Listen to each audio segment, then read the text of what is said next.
Good evening, members. This is CA Sanjay Nikam, Regional Council member and Directors Committee Chairman for the year 25-26.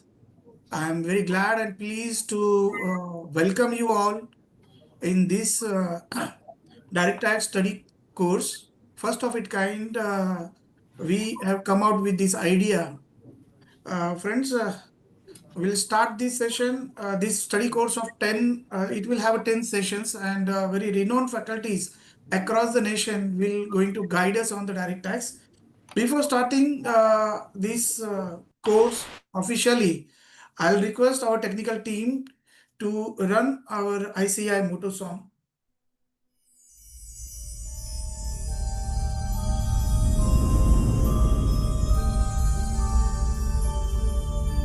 य एष सुप्तेषु जाग्रति य एष सुप्तेषु जाग्रति कामं कामं कामं कामंशो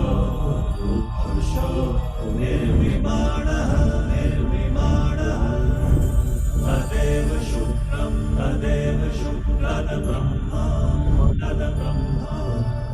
तदेवामृतमुच्यते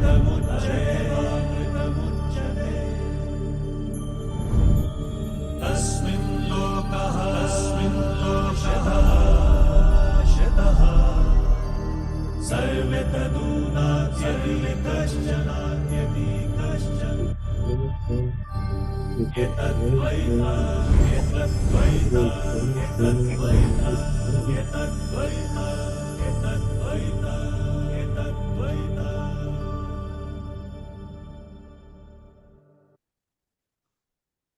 Thank you very much, Mishra ji. And with due respect to our alma mater, we all are flourished just because of the respect and reputation our profession has in this society.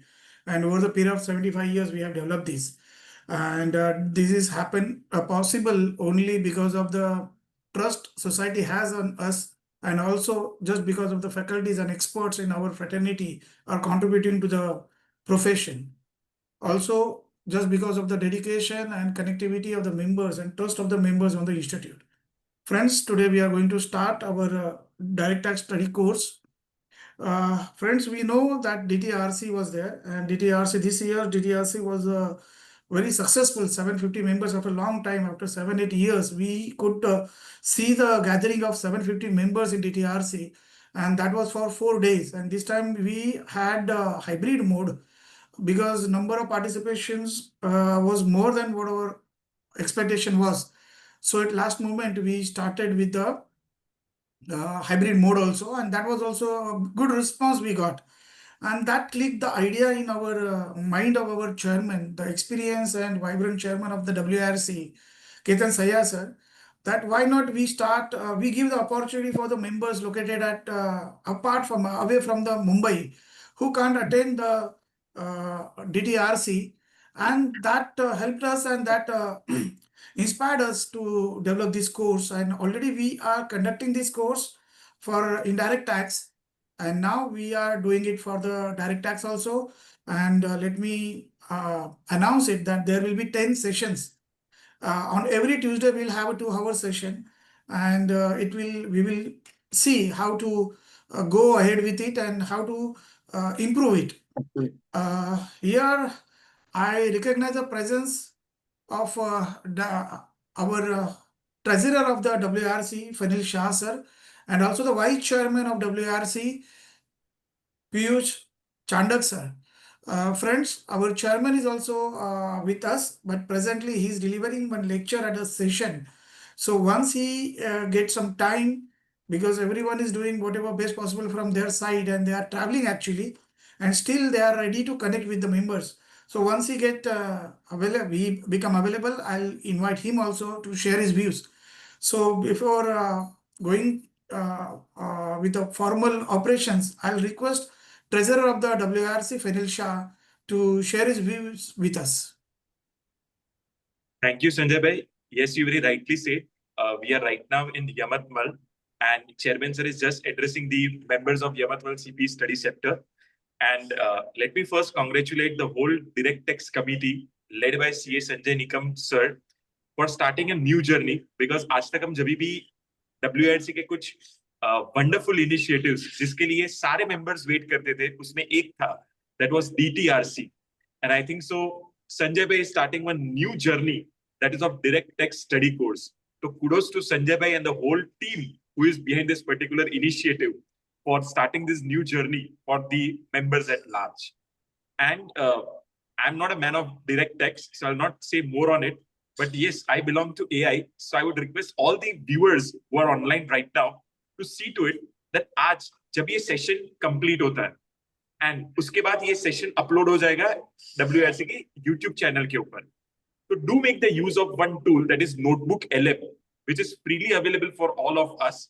That इसकी जो link है YouTube session की, उस link को आप अपनी Notebook LM में रखना. And let us say there is one topic which is starting today. आपको उसके related जितने भी documents मिलते हैं, जितने भी articles मिलते हैं, उस सबको Notebook LM में compile करना. And then later on, whenever you want to deep dive into it, आपको और इसके nuances जानने हैं, तो just ask a question that is a prompt to that particular notebook, and you will get lot many diversified and good answers with respect to that. So just honing your skills with respect to information technology, income tax, also just at the flavor of information technology, then I think so that this is going to be a wonderful journey. And let me wish you all a happy International Youth Day.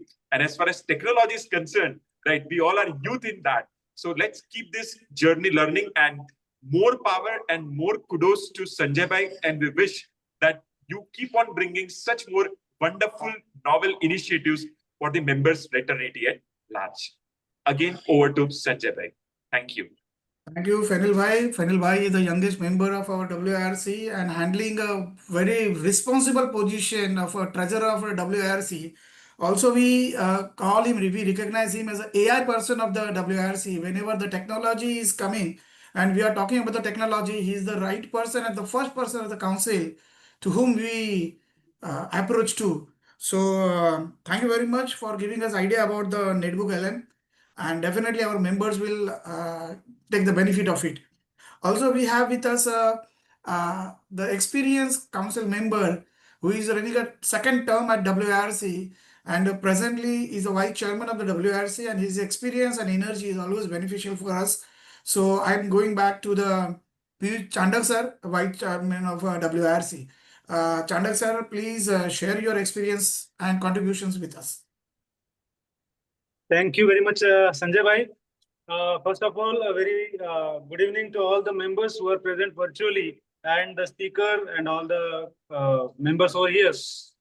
I'll take this opportunity again to congratulate Sanjay bhai and the entire committee on direct tax to coin this particular study course in the form of study course, because there are two things.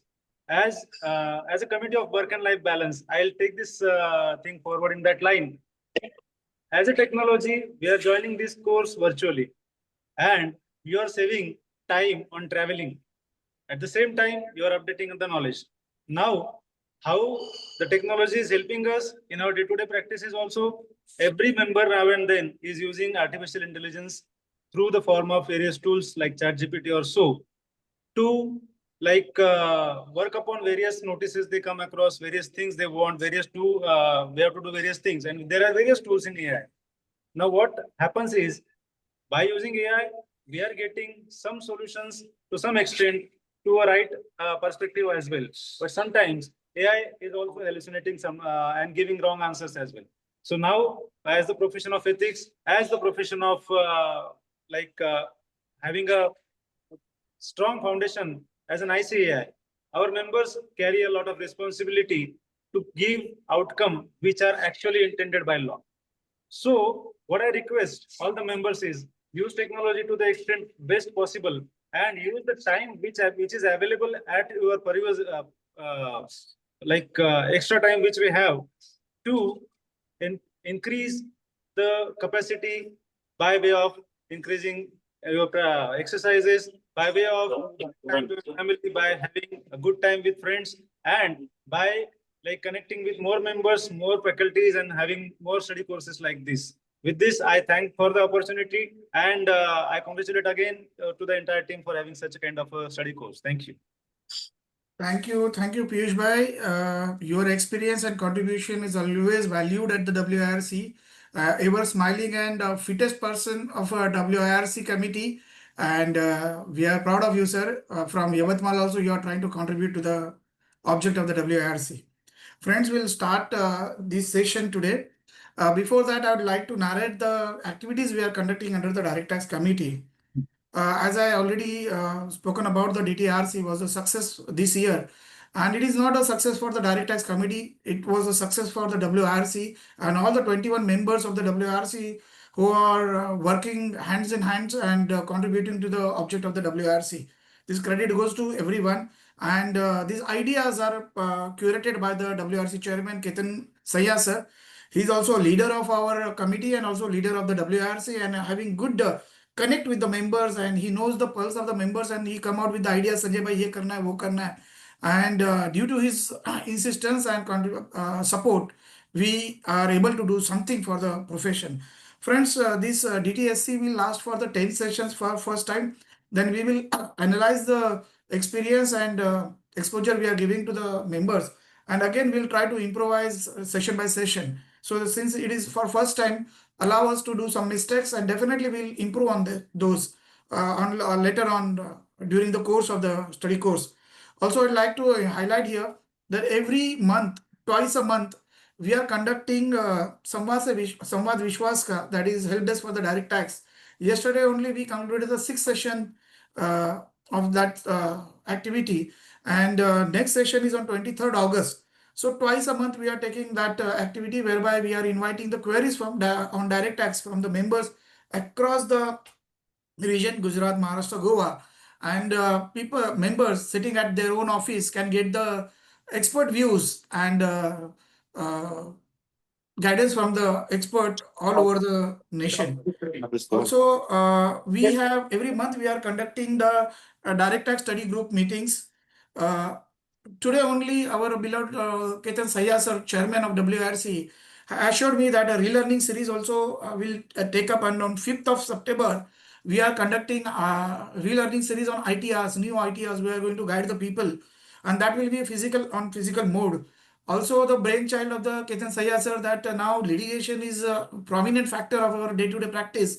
So, art of representation is a very much key area where practicing chartered accountant can develop their skills and profession. So we are going to conduct that also. And last but not the least, uh, we are going to conduct a regional conference in December 18-19. Friends, it is now opportunity for me to go back to our leader Ketan Sayya sir, having a busy schedule, and he was 2 minutes back. He was on the dais at the Yavatmal. Now he's available, and I think he's in standing position and holding the phone. No, no, So, no. I Ketan am not. Sayya sir, please share your I'm views. I'm sitting, Sanjay bhai. Thank you so much. I am sitting at a proper place, and we all are at Yavatmal. So since I was addressing the member, I thought let by that time let vice chairman and treasurer sir, both of them address the gathering. That was the whole idea. So Sanjay bhai, first of all, a sincere thanks to you. I think our direct tax committee is buzzing with huge support from you and members. Let me tell you that running a help desk is not a joke. I just told casually Sanjay bhai help desk karna hai, but I know that one help desk take at least his 1.5 day minimum, and where he has to read the queries, where he doesn't understand or we don't understand in a normal English, we have to call the member, we have to talk to him and try and elaborate the query, then allocation of query to expert. And I think one unique thing which has started this year and where Sanjay bhai is putting a lot of time is nothing other than help desk, which is our Samvad Vishwaska. DTRC, I was, very fortunate. In last term, I was chairman of the income tax committee for direct tax committee for 3 years in row, 2 years rather. And the first year I worked as a committee member. But this year, Sanjay Bhai has broken my all record, and we see a record-breaking attendance in the DTRC. It was over 750 members attending physically and virtually, and that's how this idea came of direct tax study course. And Sanjay Bhai said कि ये हमें all members across region उनके लिए कुछ एक study course करना चाहिए। और आज से करीब करीब 2 महीना पहले मैं और संजय भाई रीजन में बैठे थे, तब संजय भाई ने बोला कि कितन भाई कुछ ऐसा करते हैं where we run a virtual program and the virtual program should cover the important aspect, and we started noting down the topic, and that's how we see this study course which is fantastically designed by the Direct Tax Committee, Sanjay Bhai and entire team. So thank you so much, and thank you, Ravi. I think he is one such expert on TDS. You name the large entities, he is filing so many return, and he was kind enough to give a consent to be speaker on the first day. We are beginning with the TDS for the resident, and of course we have a session on as well TDS for non-resident. If you see the entire landscape of this program, which is starting today. So, heartiest congratulations to Direct Tax team. Sanjay Bhai, our regional conference is on 19th and 20th. I think by mistake you said 18 and 19. It is Yes. 19th and 20th. And I request that the cost of program is almost 10,000, but today it is hosted at 4,500. And 15th August, that is 2 days after today, will be the early dates, last date. So I request members to take advantage of this early bird and get enrolled at rupees 4,500. The cost of conference is almost 10,000, and you will see the fantastic speaker being announced shortly. We have already got the confirmation of 2, 3 big speaker. We are awaiting 1 or 2 more confirmation, and soon we will be announcing the name of speaker along with the structure of the regional conference. So I request all of you to get enrolled for this regional conference at the discounted rate.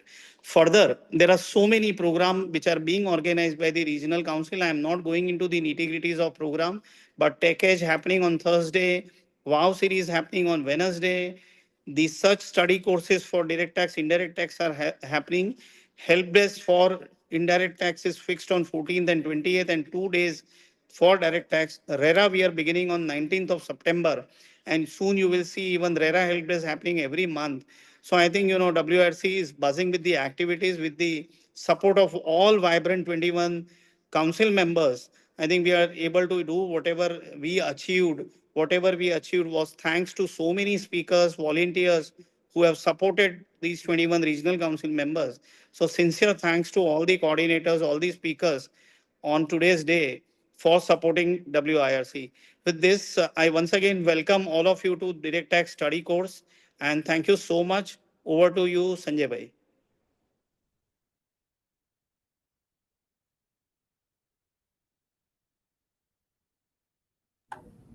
Sanjay sir, you're muted. Sanjay sir, you are on mute, yeah. Oh, thank you so much, Deepak Bhai and Ketan Bhai.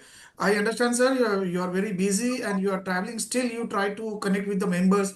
And whatever you elaborated is not even 1% of the activities you are doing for the WRC. Because conducting one session, you rightly said, it takes a lot of time of on managing and organizing it. And also we are thankful to the faculties also. They are giving their research and time for this. And you refer the coordinators, you thank the coordinators also. So today we have with us Deepak Dayanand, a young chartered accountant as a coordinator. For every session, we are inviting a new chartered accountants, young chartered accountants, to give them feel of the WRC activities. So Deepak is today with us. Before handing over to him for the introduction of the faculty, I would like to inform members. Friends, this is a virtual. We are conducting this session on virtual mode, so you can take the benefit of the CP of unstructured CP. You need to upload it as early as possible once you conclude this session. Also, we have given the flexibility to the members that you can take the benefit of complete 10 sessions in one fees, or also if you feel that it is not comfortable for you or convenient for you to attend the session, you can attend the session on selective basis also. So there are complete flexibility given to you, and that is what we are trying to achieve, that every person should be benefited. So thanks to all the contributors and chairman. Sir, we will start session formally now. Yes, sir. Thank you, sir. Now I'll request Deepak Dayanand sir to formally introduce our today's faculty. Thank you, sir. Thank you, Sanjay sir. Thank you, Ketan Sayer sir. Uh, so, as a member of Direct Tax Committee WSA, I've always been at or to seeing the leadership of Sanjay Nikam sir and our chairman sir bringing such of innovative ideas to on bringing to the table. With that, I would like to formally introduce the speaker. Our speaker is CA Ravi Jagdish Soni, sir. Sir is qualified in the year 2009, and he holds various certifications from the institute like such as DISA, FAFP, CCA, and he's also a registered valuer and also a CFA level 2, has completed CFA level 2. Sir also has done a professional experience in terms of he has been a research analyst with CRISIL. He has been a managing partner as at RJ Soni and Associates, and also he's a founder of TaxoSmart LLP. Also, he has been a convener for Borivali Central Study Circle and founder of trustees of Manavta Charitable Foundation, and he's continuously involved at many places. And he's also his specialization includes in TDAs, as we know, basis the lecture, and also he's a specialized in bulk data processing and advanced data analytics. With this, I think we have the apt speaker for this session, and I would like formally request Ravi sir to kindly take over. Thank you so much. Thank you, Deepak, for kind introduction. I would like to thank WRC for giving me the opportunity to share my view today. My special thanks to Ketan Sayya sir, Chairman of WRC, CA Sanjay Nikam sir, Head of Direct Tax Committee, CA Anil Bhatt sir, Treasurer of WRC, and CA Piyush Chandak sir, Vice Chairman of WRC, for their hard work they are doing for the WRC and for ICI. I request all my seniors and fellow members to make this session as interactive as possible. There is a Q&A session, question answer chat box is there, so they can raise their query over there, and I will try to give the answer for all the queries. I will just share my screen.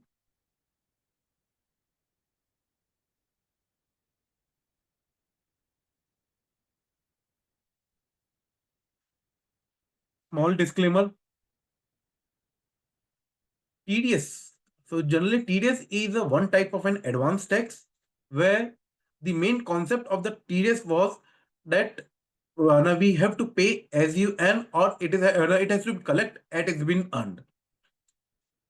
So the objective, if we see the major objective of TDS provisions is that there should be a regular cash flow to the government.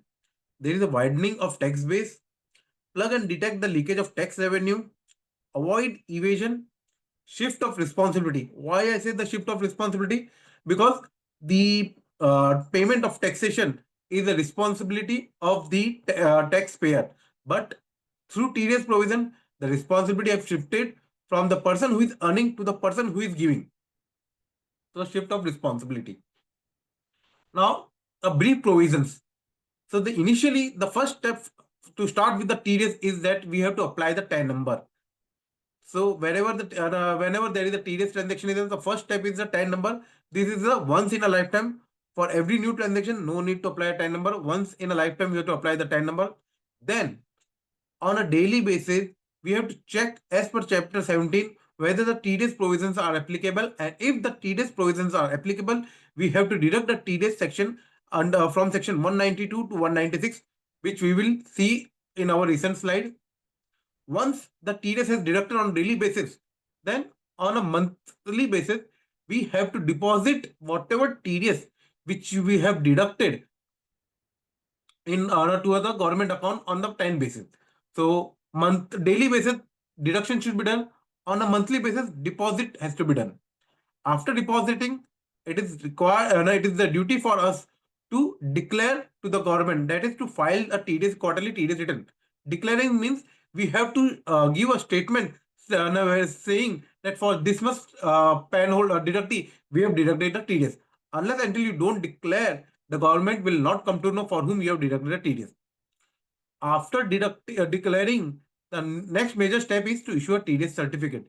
Generally, many think that TDS certificate after issue, if it reflected on 26 days, then we no need to issue a TDS certificate. But there is a huge penalty if you are not issuing or if you are not downloading the TDS certificate from the income tax website. So I generally advise to my client that after filing of the return within a due date, please download and generate the TDS certificate. we will just go through a brief what is the due date. So for the deposit of TDS payment, when the deductor is a government is a government. So when the deductor is a government, then they don't need to make the TDS payment on a monthly basis. They just need to file a declaration in the form of 24G. However, if the deductor is other than government or a government deductor, but if he making the payment through challan, then the due date is 7th of next month. There is one small relaxation is given for the month of March, because in the month of March there is there is a provisions entries which we need to take care. So for the month of March, the due date for deposit of TDS is 30th April. For any other for the TDS for under section 194 IA, IB and M. See, for this TDS, this is a pen based TDS. So the due date for depositing of this TDS is 30th of the next month. These all are the different types of TDS returns. For resident, generally the TDS return which is required is 24Q, 26Q, 27EQ, 26QB, 26QC and QD. Other than 27Q, all the returns are applicable for resident. When you are making a payment for a salary, then the TDS has to be deducted under section 192 and it has to be reported through 24Q. However, if you're deducting other than salary to a resident, then 26Q. For TCS, the return is 27EQ, and for TDS on immovable property or TDS on payment of rent by certain individual and HUF and TDS on payment of contractor, the TDS return would be 26QB, QC and QD respectively. Please note that 26QB, QC, QD are a PAN-based return and 24Q, 27Q, 26Q and 27EQ are a TAN-based return. There is a difference between PAN-based return and a TAN-based return. In PAN-based return, there would be only one deductee. However, in TAN-based return, there can be multiple deductee. A TAN-based return is a challan come return. That means you have to first make the challan, pay the challan, and then at the end of quarter, you have to file the return. However, a PAN-based return is a return come challan. That means you have to first file the return in the form of 26 QB, QC, QD, and then you have to pay the payment. So this is a big difference between TAN-based return and PAN-based return.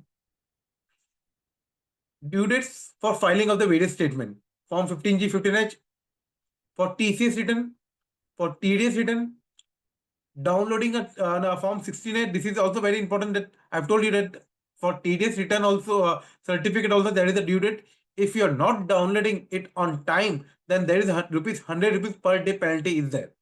So make sure that after filing of the return, please download the TDS certificate from your from the Traces website. Now we will just go through all the different provisions which are applicable to a resident one by one. All section we will try to cover. So first is section 192. Section 192 says that whenever any person is paying to a resident person or non-resident person any salary, then the TDS would be deducted under section 192 and there is no specific rate. For all other sections, a specific rate is given, but for section 192, it is a slab rate. That means you have to first calculate what is the total estimated income for the year. Then you have to divide or calculate what would be the tax as per the slab rate. Take the relief under section 87A. Then if the net tax payable is payable, then that tax payable you have to deduct, you have to divide it by 12 months so that you will come to know what is the monthly TDS deduction. So this way we have to calculate a TDS. See, only for section 192 and section 194A, there is one provision is given that in case if you have deducted less TDS in 1 month, then you can deduct the higher TDS at a high rate in the next month. So make for section 192, there is no specific rate. However, the TDS rate can be increased or decreased as and when it is required. So when there are more than one employment, then the employee have an option. He can furnish his detail to one single employer, and that employer can deduct the TDS on the total income. Relief under Section 89 would be provided. Other income, if the employee can submit the details of other income to the employer, and employer will calculate the TDS after taking consideration of the other income. However, in the other income, losses will not be covered other than loss on house property.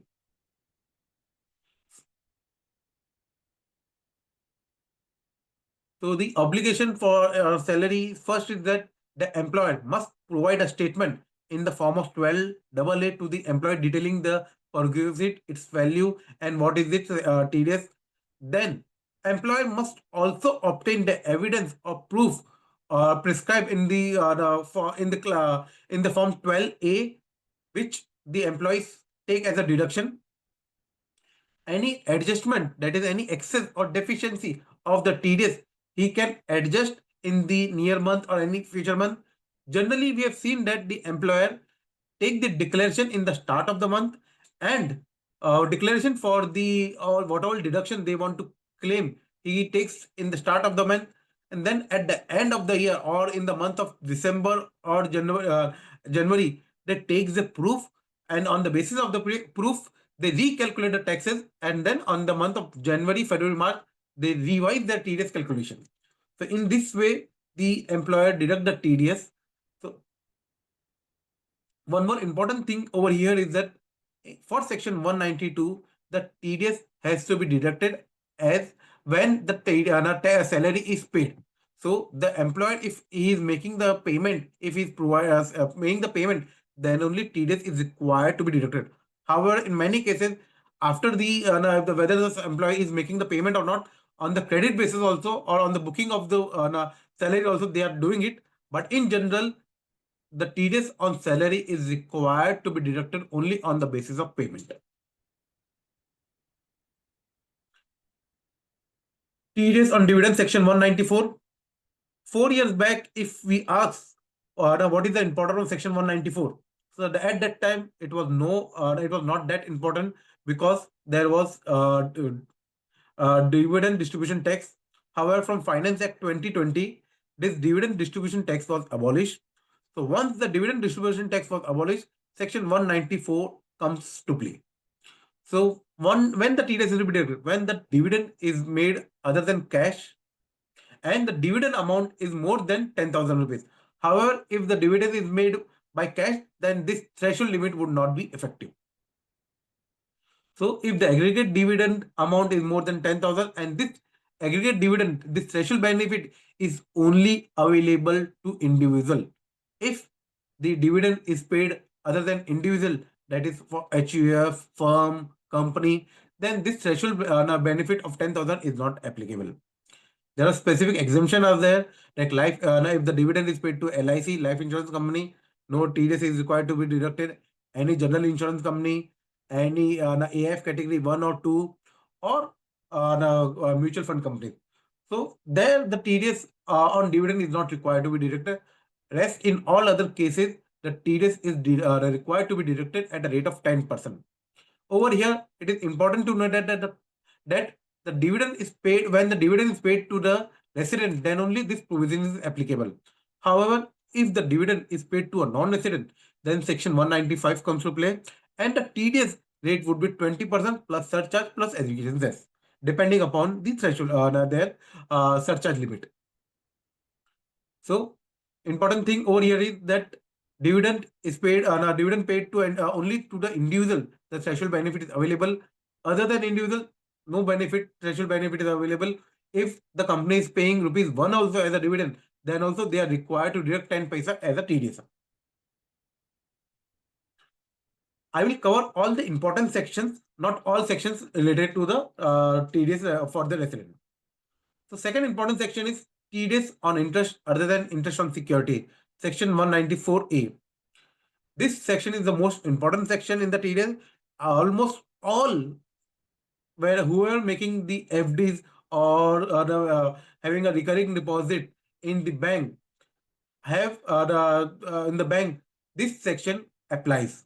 Or not to the bank also. Then also, if a person is earning interest on the other than securities, then the TDS section 194A would be applicable.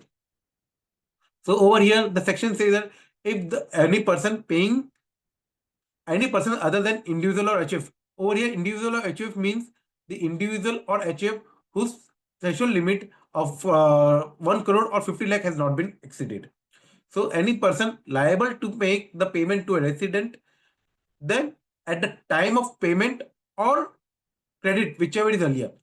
See, for section 192, at the time of credit is not there, but for all other section, this would be the at the time of payment or credit, whichever is earlier. Only for section 192, it says that at the time of payment. So at the time of payment or credit, whichever is earlier, the TDS is required to be deducted at a rate of 10%. Now the threshold limit. So there are various threshold limit. First, if the deductor is a banking company, cooperative bank, or post office deposit, the threshold limit is rupees 50,000 for a financial year. However, if the deductor is other than this, then the threshold limit would be 10,000 rupees. A small relaxation is given for senior citizen if the deductee, the person who is receiving is a senior citizen, then the threshold limit for banking company, cooperative society, or post office deposit, the threshold limit increased from 50,000 to 1 lakh rupees. Earlier, before 1st April 25, this limit was 40,000 and 50,000. Now this limit has increased to 50,000 and 1 lakh rupees. Please make sure that time deposit also include recurring deposit. So if the person is earning interest on recurring deposit also, then also this TDS would be applicable. So this 50,000 limit is an aggregate limit. That means if in a overall in a year, if the limit crosses 50,000 rupees, then the bank or the post office or cooperative bank have to deduct the TDS at a rate of 10%. Few exemption. The exemption means if the interest is paid to banking company or cooperative society engaged in bank or financial corporation established by Central State of Provisional Act, LIC, UTI, companies or cooperative societies insurance business, or if the interest is paid by a firm to its partner, interest paid by cooperative society to its member, or interest on deposit under notified central government scheme. These are all the exempted. In these cases, the TDS is not required to be deducted. See, exempted doesn't mean the transaction is exempted. The exempted means that the interest, that the transaction, which the TDS transaction on this provision would not be applicable.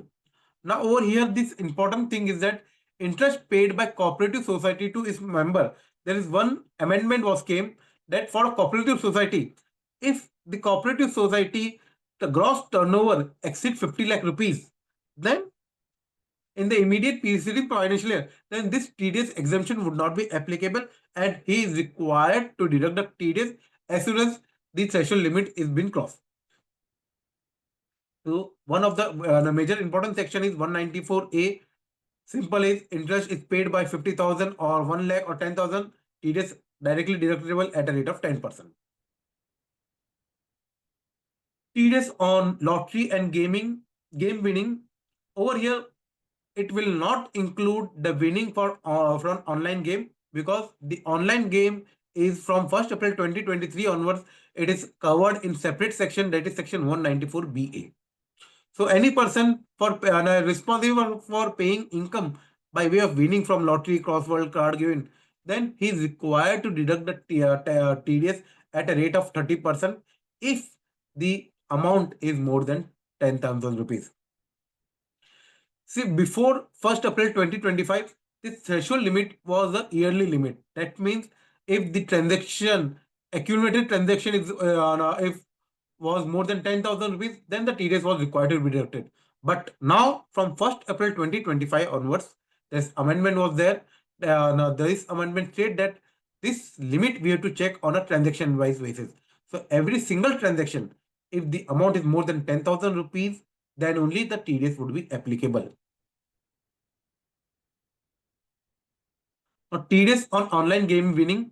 So any person responsible for paying income from online game must deduct the TDS at a net winning in the user account at the end of financial year or at the time of withdrawal at a rate of 30%. So generally the TDS is required to be deducted on a winning if at the time of uh, at the end of the financial year. However, if in a mid-year, if I am withdrawing some amount, then on withdrawal also the TDS is required to be deducted. So over here, it is important to note that we need to first identify what is the net winning.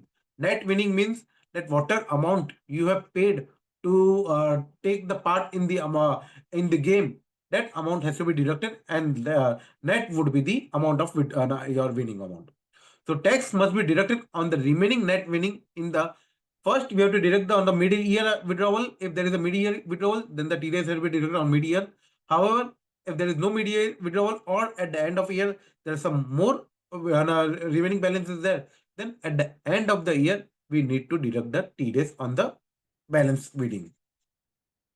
If winning or wholly or partly in cash or kind, then the payer deductor must ensure that tax is paid before releasing the bidding.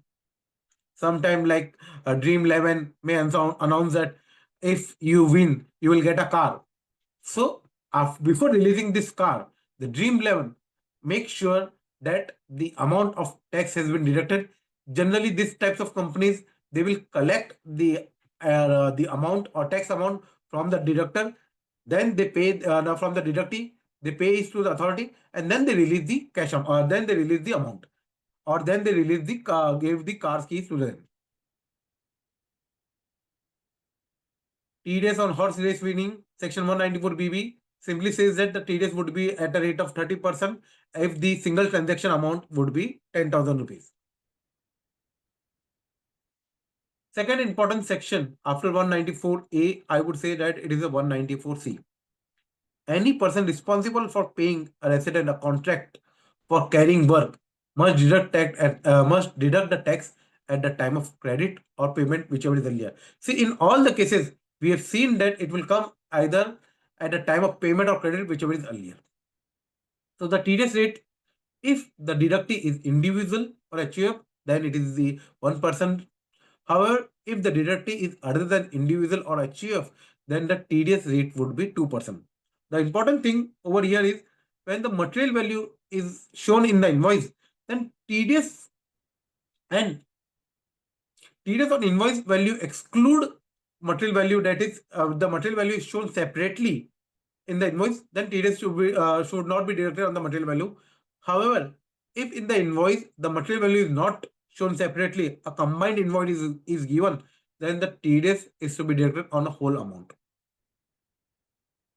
Simple general exemption is payment by individual HUF for personal use. Single payment doesn't exceed 30,000 rupees, or the aggregate amount doesn't exceed the 1 lakh rupees, or payment to a transporter who is giving a declaration there that he is not owning more than 10 trucks, then the TDS would not be applicable. However, it is important for him to provide a declaration that he is not owning more than 10 trucks.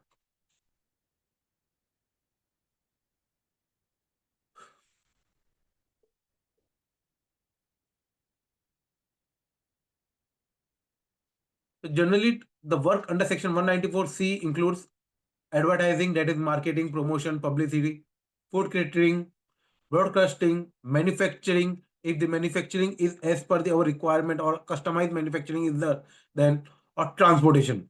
Work does not include manufacturing or supply of good using material purchased from person other than customer or service covered under section 194J. So now in the act itself has been clearly defined that the work defined under section 194C would not cover the services covered under section 194J.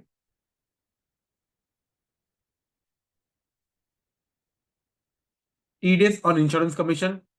Say any insurance company responsible for paying resident any income by way of remuneration or a commission, then the TDS is required to be deducted at a rate of 5%. The threshold limit is 20,000. Straight away, if the commission amount is more than 20,000 rupees, the insurer will deduct the TDS at a rate of 5%. Same way, TDS on lottery over here, it is important to note that the effective rate from 1st April 2025 onwards is a 2% and not 5%. And the threshold amount is 20,000. Similar to 194,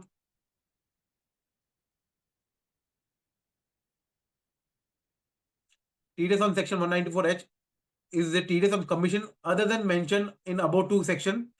So over here also the TDS rate is 22% and the threshold limit is 20,000.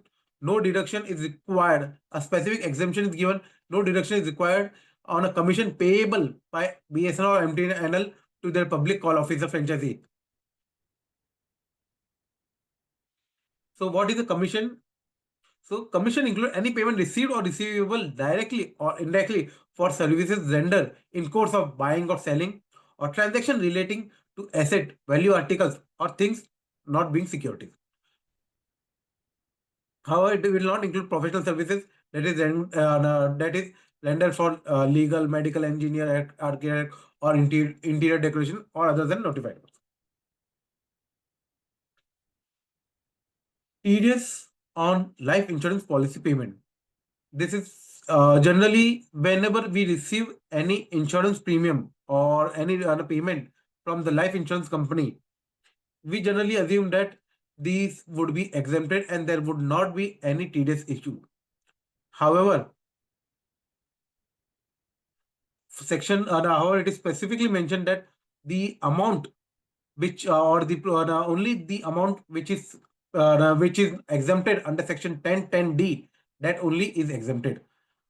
All other amount which is payable by the life insurance policy company to their life insurance policy holder, the TDS income would be taxable. And to tax that income, the income tax had introduced this section which says that if the insurance company is making the insurance payment other than that mentioned under section 1010D, then the TDS would be required on the net income on the income component at the time of payment at a rate of 2%. Earlier, it was 5%, and earlier also over here the threshold limit is 1 lakh rupees. So we, for calculating the net income, we have to identify what is the amount of what is the total amount the policy person has received and what is the amount he have invested by purchasing the policy. So that the net would be the difference amount on which the TDS would be applicable. If we see that measure of the new provisions from now financial year 2020 18-19 onwards, all the new provisions had been added or has been added with the major objective is that there should be a disclosure or there should be an it should be reflected in the 26 days or it should be reflected in AI so that the income tax department will come to know that what all income the TDS is what all income the income is taxable, and if the person is trying to hide his income, then by seeing its AIS, TIS or 26 years, the income tax department will come to know that the person has not filed his income tax return properly. TDS on rent section 194I. So if a person is paying a rent, see in all the cases, if we see any person, generally any person means person not being individual and HUF who income or whose turnover is less than 1 crore rupees or 50 lakhs in case of profession. So over here also any person, any specified person responsible for paying rent to a resident must deduct at the time of payment of credit, whichever is earlier, the TDS at a rate of 2%. Before 1st April 2025, the threshold limit was 2,40,000. That was a yearly threshold limit. But now, from 1st April 2025, this threshold limit has been increased.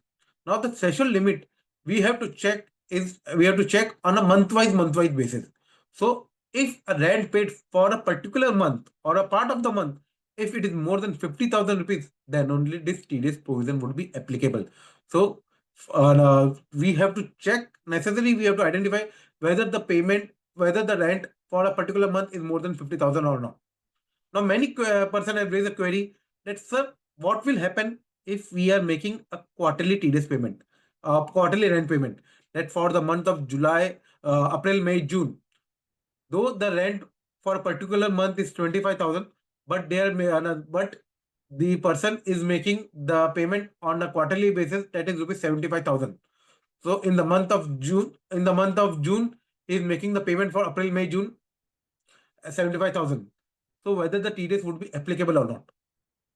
So my personal view is that the TDS would not be applicable because the act specifically says whether the rent for a month.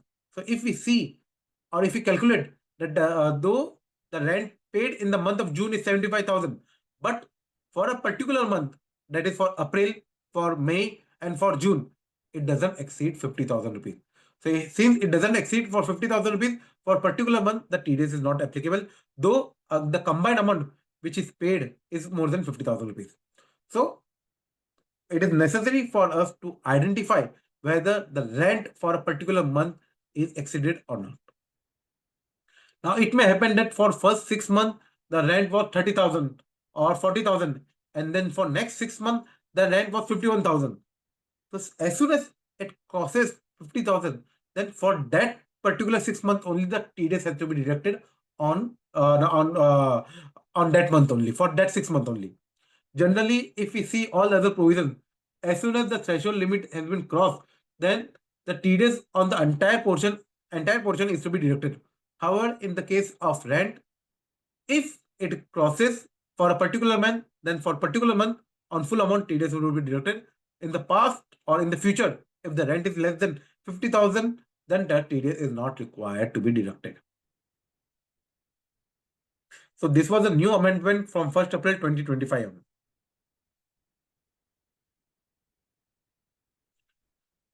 TDS on immovable property, section 194 IA.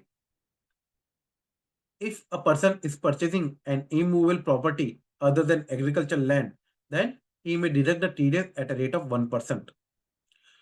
No deduction is required to be deducted if the total consideration or stamp duty value are less than 50 lakh rupees. Now, if in case there are multiple transferer,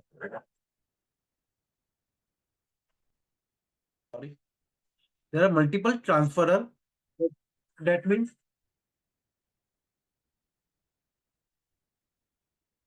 there are more than one transferer and more than one transferee, then the total consideration we need to check.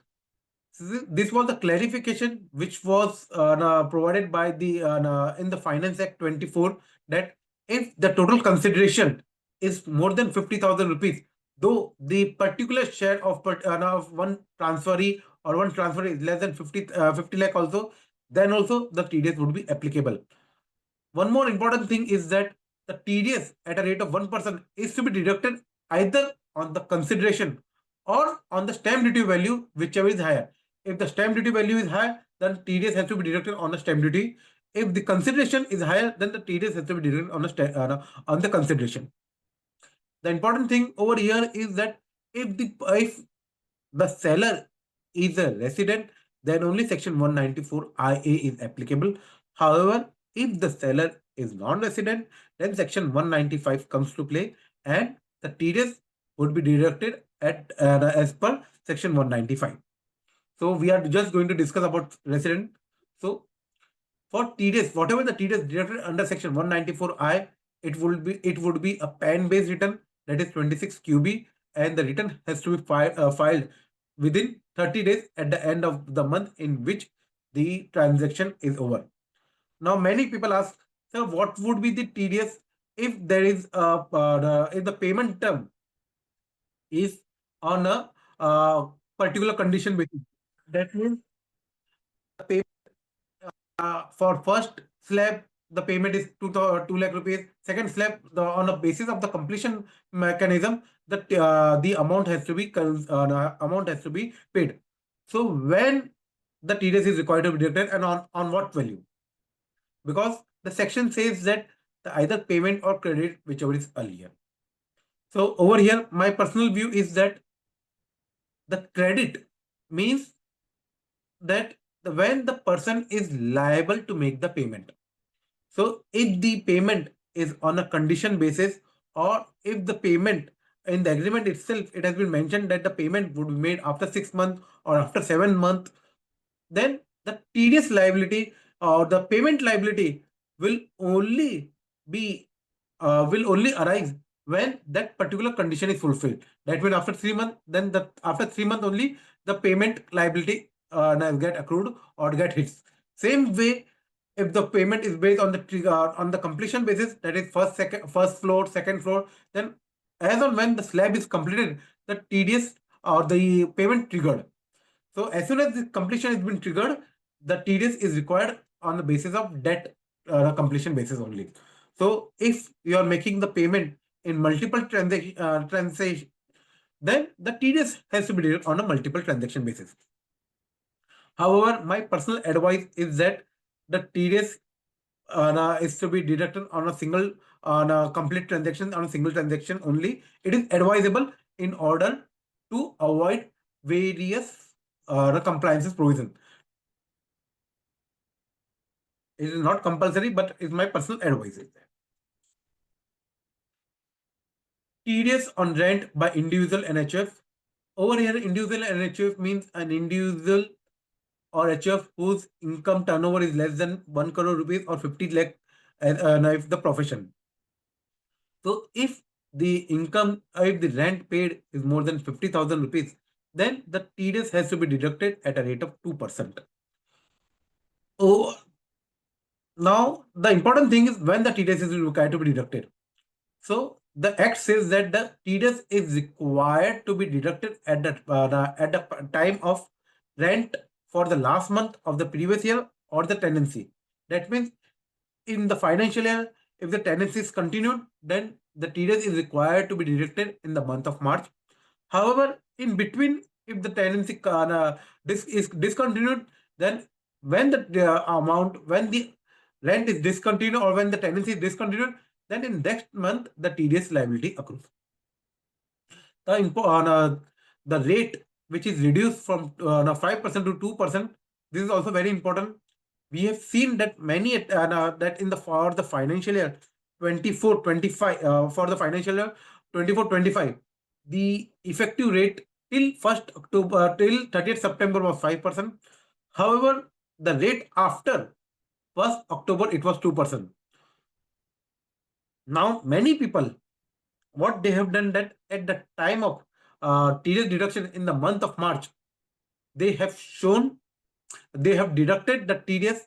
They've shown that till September the TDS was 5% and after that the TDS was 2%. So they have deducted in a combined basis. However, that is wrong because the section itself says that the trigger point for the deduction attracts in the month of March, in the last month. Since the last month the TDS rate was 2%, then the TDS for whole complete year would be 2% only. However, if the tenancy was stopped in the month of September itself, then the TDS rate would have been 5% for that period. See, for 10-based return and pen-based return, there is one differentiate is that 10-based return, there would be one deductee. Second important differentiate is that in pen-based return, you cannot show higher TDS. In case if you try to show the higher TDS also, then also the deductee will not be able to claim that higher TDS. What does this mean? That in case you have paid the rent of 1 lakh rupees and you have deducted the TDS at 2%, that is 2,000 rupees or 5,000 rupees you have deducted. However, you are required to deduct the TDS only 2,000 rupees. Then in the 26 AS of the deductee, it will show 2,000 rupees only, though you have paid 5,000 to the department. So whatever excess amount which you have paid, the deductee will not be able to claim in its 26 AS. However, the deductor have to take a refund of excess amount by filing 26B on the income on the Traces website. So whenever the deductor has paid an excess payment in PAN-based return, then this excess payment benefit is not transferred to the deductive. However, in case of 10-based return, The excess TDS, if you deducted a TDS at a higher rate also, then also deductee would be able to take the benefit. The only condition over here is that the TDS amount cannot be more than the income amount. That means if you are paying, if you are giving income of 100 rupees, then the maximum TDS would be 100 rupees, which you can show in the TDS return and the deductee can claim. It is not possible that the income is shown 100 rupees and the TDS is shown as 1000 rupees. So this is the slide. There is a major difference in PAN-based return and a TAN-based return. So I generally avoid that in a PAN-based return. Please don't show any excess TDS. Try to calculate the TDS exactly at that rate only. One or two rupees may be up and there, but not more than that.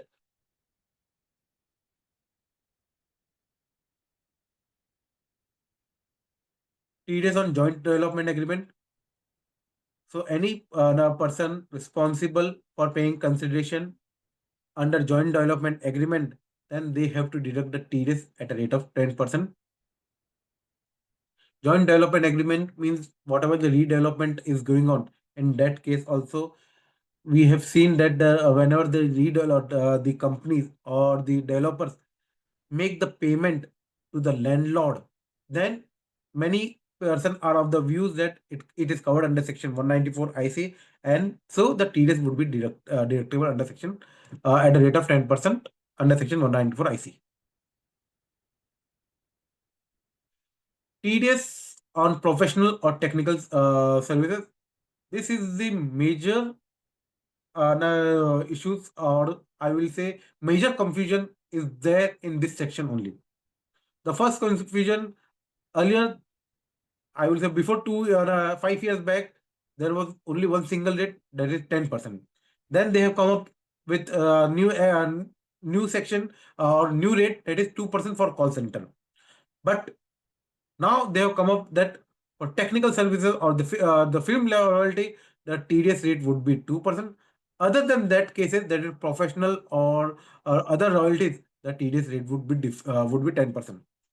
Why they make this amendment? Because there was a now very thin line of difference between technical services and a contract. There was many cases pending with the department stating that department is claiming that it is a technical services, so 10%, and the director was claiming that it will fall under work contract act, so 2%. So to scrub all this conflicted, the department has said that if the services is a technical services, it would be 2%. The rate under section 194J and 194C, they have made the same, so that there would not be any conflict. If the person is paying the professional services or the making a payment to director to remuneration or royalty other than the film royalty, then the TDS rate would be 10%. Threshold benefit 50,000 in a year if and at any point of time, if the income is crossing 50,000 rupees, then the TDS would be deducted on the complete amount at a rate specified above based on the nature of the transaction. TDS on income from mutual fund. So if any mutual fund is liable to liable to pay a payment in respect of unit of mutual fund, then they are required to deduct the TDS at a rate of 10%. The important thing is that income in the nature of capital gain is not covered. That means the income, if the mutual fund is paying dividend to its unit holder, then the TDS would be at a rate of 10%. So if a dividend is paid by mutual fund company, then section 194K would be there. If the dividend is paid by the other than mutual fund company, like the corporates or public limited company, private limited company, then section 194 would be applicable.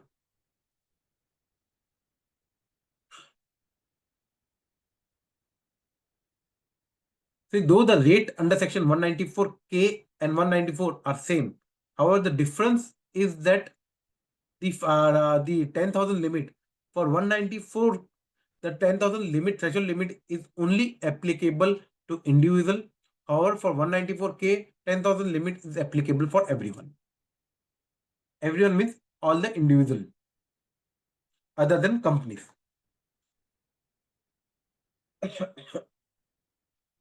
TDS on compulsory land acquisition.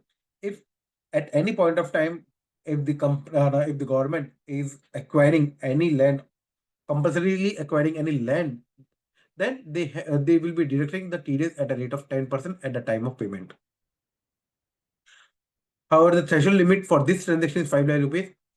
The important thing over here is that no deduction is required to make the payment if if the payment is exempt under section 96 of the right to fair compensation and transparency in the Land Acquisition and Rehabilitation and Resettlement Act 2013.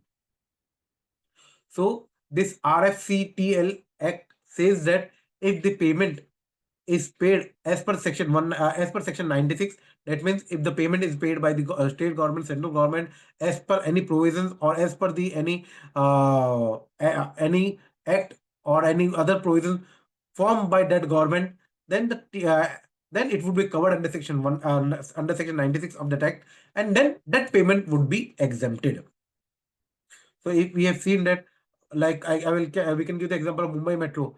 If a Mumbai Metro is acquiring any land for building the metro lines, so it is a compulsory. It comes under section 96 of the RFTCT Act, and as such, the payment is exempted and the TDS is not required to be deducted under section 194 LA.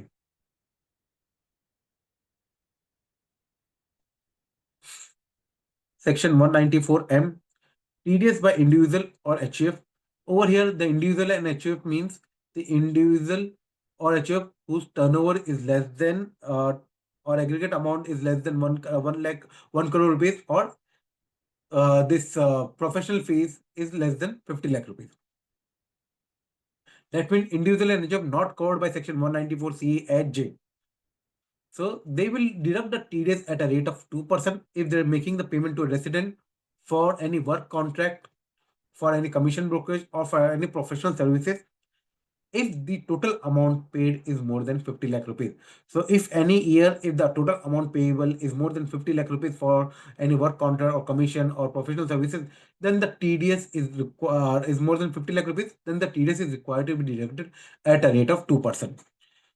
For this also, the TDS return is a PAN-based return and it would be 26 QD. See why government has introduced PAN-based return? Because these are the transaction once in a lifetime. It is not a frequent transaction. So if I am purchasing property not today, then not necessarily that every month I will purchase. So for that one transaction, now it is very difficult for a person to apply for a TAN number and then file the return. So for them, they have provided a relaxation that TAN number is not required and the PAN-based return can also be filed.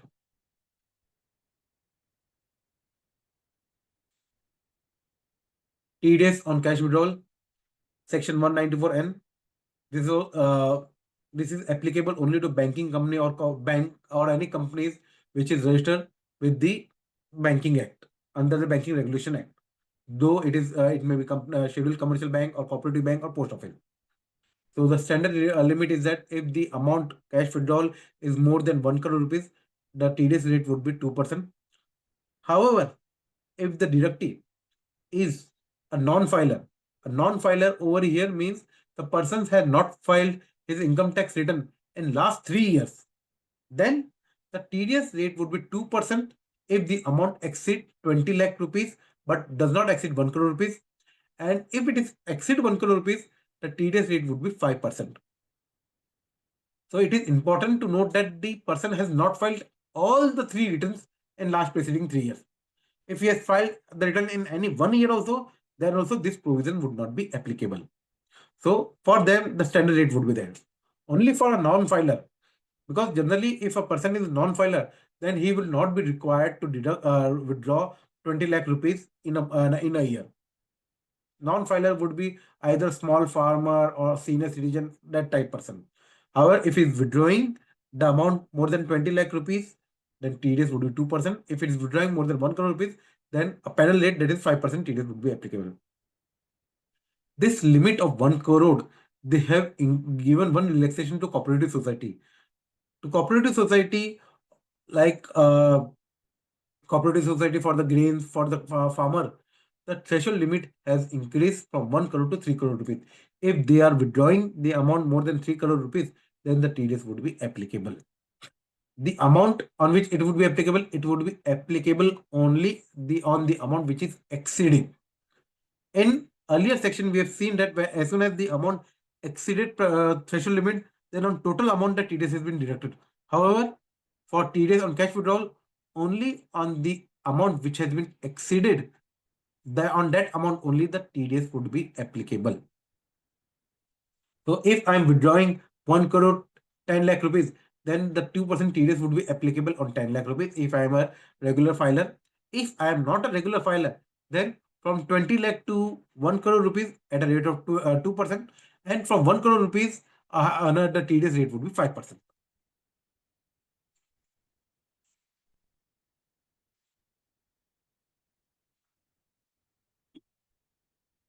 TDS on e-commerce. So this was the recent provisions.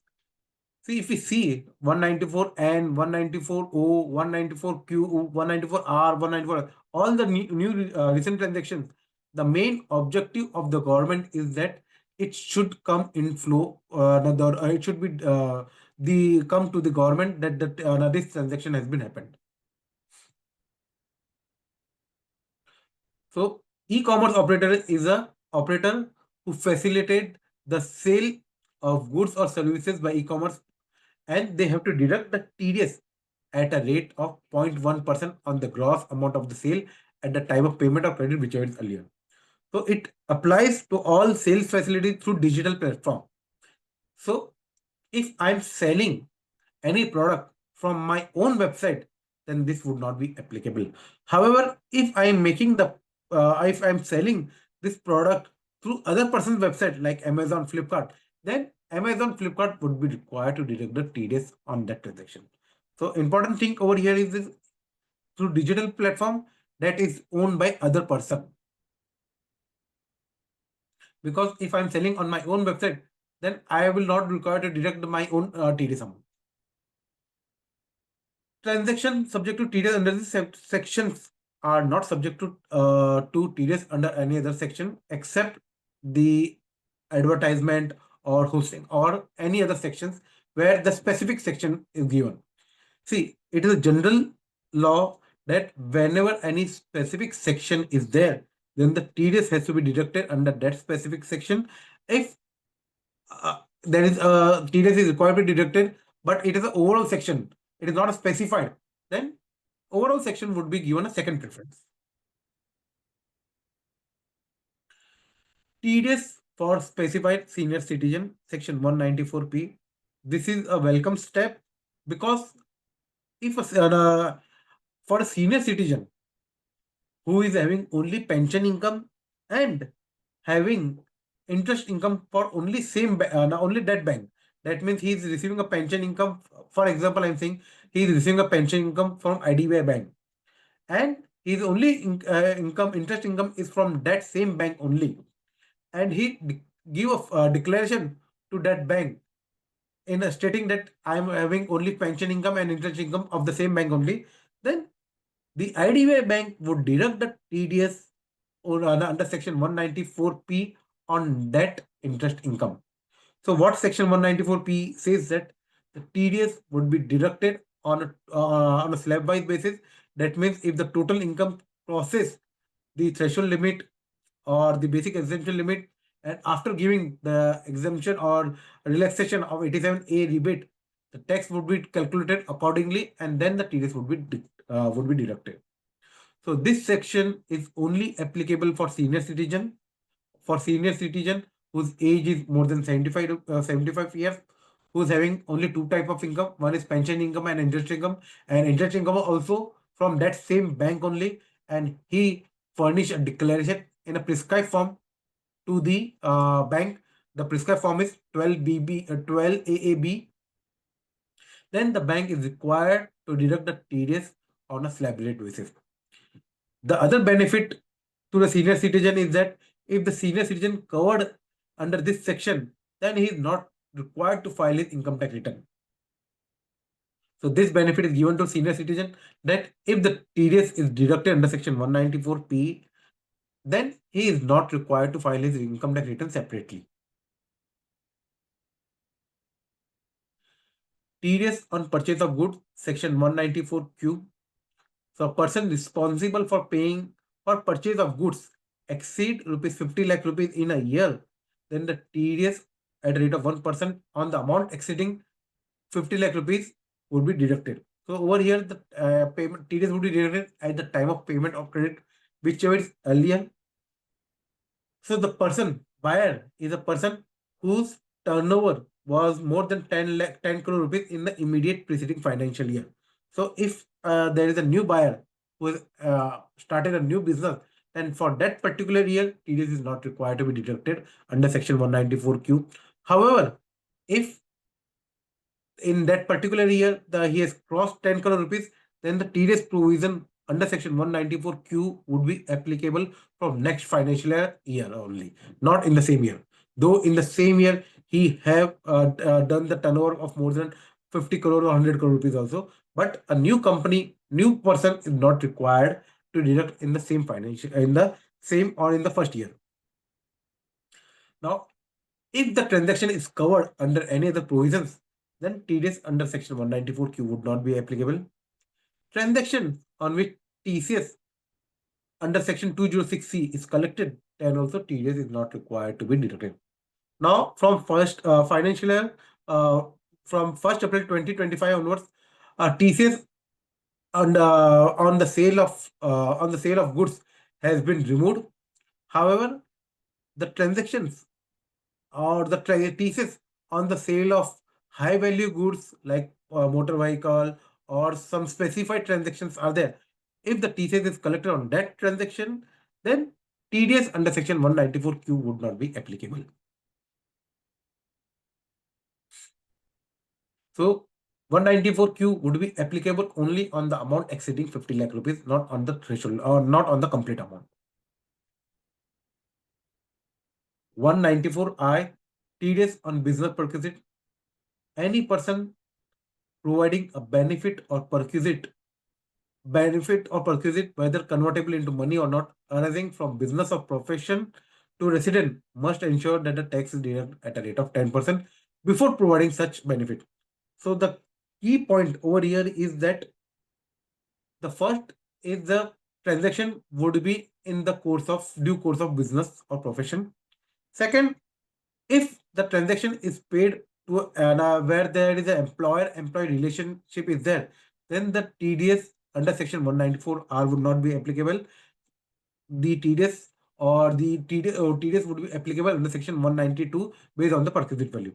So if there is a employer-employee relationship, TDS would not be under section 194R would not be applicable. Benefit is provided in due course of business or profession, then only this TDS is applicable, and the benefit amount is more than 20,000 rupees. It may happen that like any insurance company, if they are providing to their person who is selling the mutual funds any income or any other gift other than their commission, then that would be included under section 194R. Even I can say that medicines company providing providing a gift tour or out of India tour, then this would be then also this would be applicable.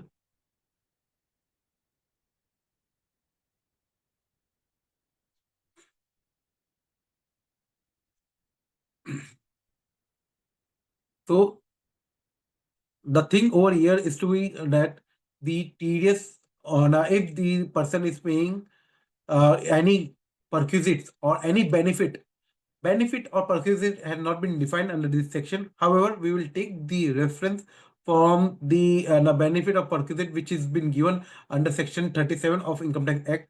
From there, whatever the benefit perquisite has been defined, we will take. So if it has been provided in the due course of the business, then the TDS would be deducted at the rate of 10%. Now, what would be the value? So if the value of the benefit or the perquisite, if the deductor is purchasing from the purchasing this benefit and providing it to the person, then whatever the cost they have incurred for taking that benefit or perquisite, that cost would be the value. Same way, if the deductor is not purchasing, if the deductor is producing that or is a manufacturer of that product, then whatever the sale price which the manufacturer provide it to other persons, that sale price would be the value of that benefit or perquisite.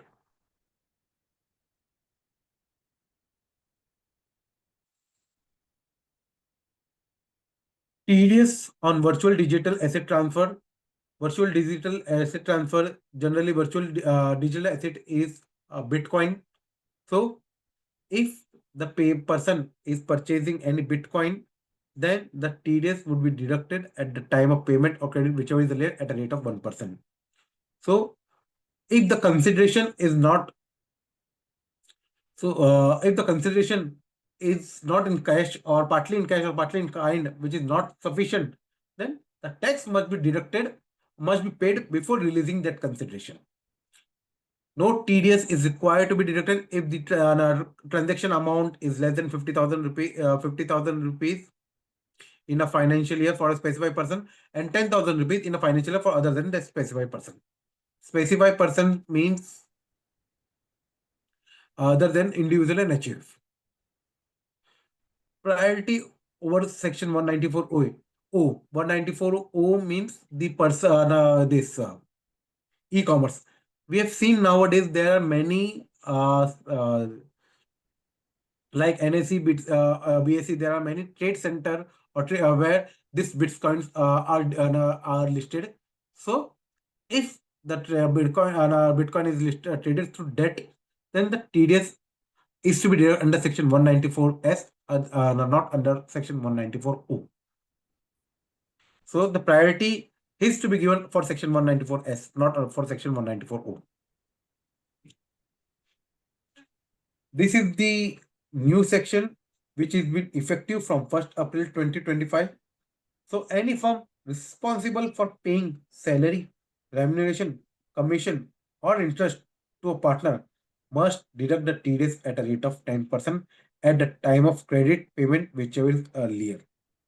No deduction is required on aggregate amount if the amount paid or aggregate amount during the financial year does not exceed 20,000 rupees. So now over here, the important thing is that the amount or the firm is responsible for, if the firm is paying salary, remuneration, commission or any other name, then only the TDS is required to be deducted. If the partner is withdrawing his capital, then on withdrawal, the TDS would not be applicable. So the trigger point is that if the firm is making, generally we have seen that the firm pay the salary on if they are paying the salary or remuneration on a monthly basis, then TDS to be deducted on a monthly basis. If they are paying salary or remuneration on a yearly basis, then on a yearly basis, TDS has to be deducted. Now, generally people ask that, sir, salary or remuneration is finance comes or is finalized in the month of June or July. So what we have to do? So in that case also, if the in that case the TDS, if you finalize the remuneration in the month of July, then also the TDS has to be shown in the month of March, and the TDS has to be deducted for the month of March. In such type of situation, I generally advise to my client that you can make the advance TDS payment. See, if the TDS deposited is in excess, then that excess amount can be utilized in the next financial year. Generally, a TDS amount deposited in one particular financial year, that can be utilized in next financial year also. So 1 plus 1 minus year is allowed. So generally for section, specifically for section 194T, I generally advise my client that whatever remuneration is you are planning to give, then on that remuneration, you can pay a lump sum amount. You may pay 10 to 20,000 more amount, and then you can utilize, if there is excess amount is there, you can always utilize that amount in next financial year. These are there are section a specific exemption provided under section 196. So if the payment is paid to government entity, like government means central government or state government or Reserve Bank of India, or certain corporation whose income which is established under Central Act and whose income is exempted by Income Tax Act, or specified mutual fund, then the TDS would not be applicable. So in this case, generally it is advisable, I generally advise my client that they may take a self declaration from the entity that they are the government entity, or they are Reserve Bank, or they are specified mutual fund, and they are the beneficial owner. So on the basis of that self declaration, we may provide we may provide this benefit. So if any company make is paying any payment, either interest or contract or dividend, then section 196 comes to play if they are making the payment to these four entities.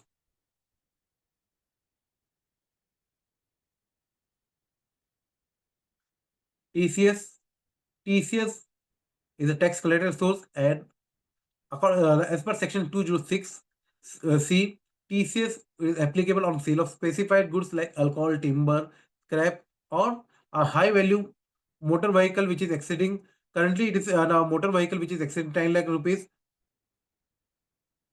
or if the TCS, if the person is responsible for foreign remittance, or if he is purchasing the over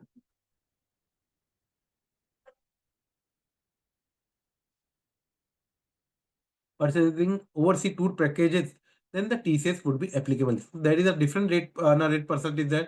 For specified good, it would be it would flow from 0.1% to 2%. For foreign remittance, if the foreign remittance is for education purpose or for medical purpose, then TCS is not applicable. However, if the foreign remittance is other than education or remittance purpose, then the TCS would be at a rate of 5%. If the amount is more than 10 lakh rupees. However, if the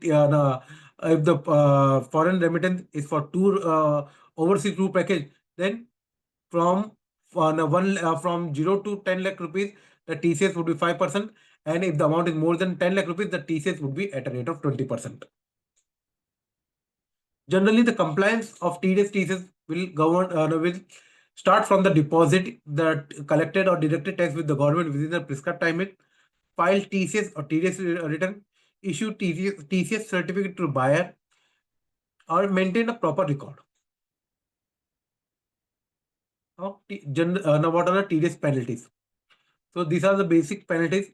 If the person fails to deduct the TDS, or after deducting the TDS failed to deposit it to the government, then the TDS would be at a rate of 1% or at a rate of 1.5% respectively from the date of tax was deductible or payable.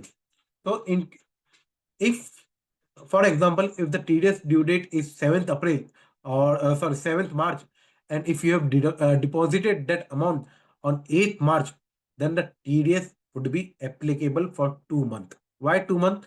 Because the act says that even a partial month would be considered as a full month. So partial the TDS deducted in the month of February 15th, 16th, or and it was deposited in the month of March 8th, then for February also TDS would be applicable for full month, and for the month of March also TDS would be applicable for full month. So TDS rate would be at a rate of 1.5%. So generally, I always advise to my client that whatever TDS is liability is there, try to make it before 5th or 6th, so that on last day you don't have to wait for anything, because sometime it may happen that the bank server is down. So if you're not been able to make the payment because because of some issues, technical issues, then there would be penalties.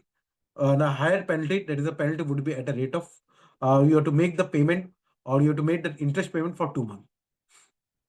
And till now we have seen that the government, the department has not provided any relaxation for this type of interest penalty. Late filing fees, if you have not filed the TDS return before time, then the penalty would be 200 rupees per day. This is the, if we see that this provision was started from 2012 onwards. How, so after introduction of this provision, that is 234E, penalty under section 234C, the return filing rate has improved drastically. Before section 234E, only 40 to 50% person was filing the TDS return on time. But now, if we compare, almost 99% person are filing the TDS return on time. There is one more penalty is there, that if you have furnished incorrect information, then the TDS penalty under section 271 is 1 lakh rupees. Other violation is for violation for not issuing TDS certificate. If you have not issued the TDS certificate, then TDS, the penalty would be ₹100 per day till the date it has been issued, and maximum amount of penalty would be the TDS amount.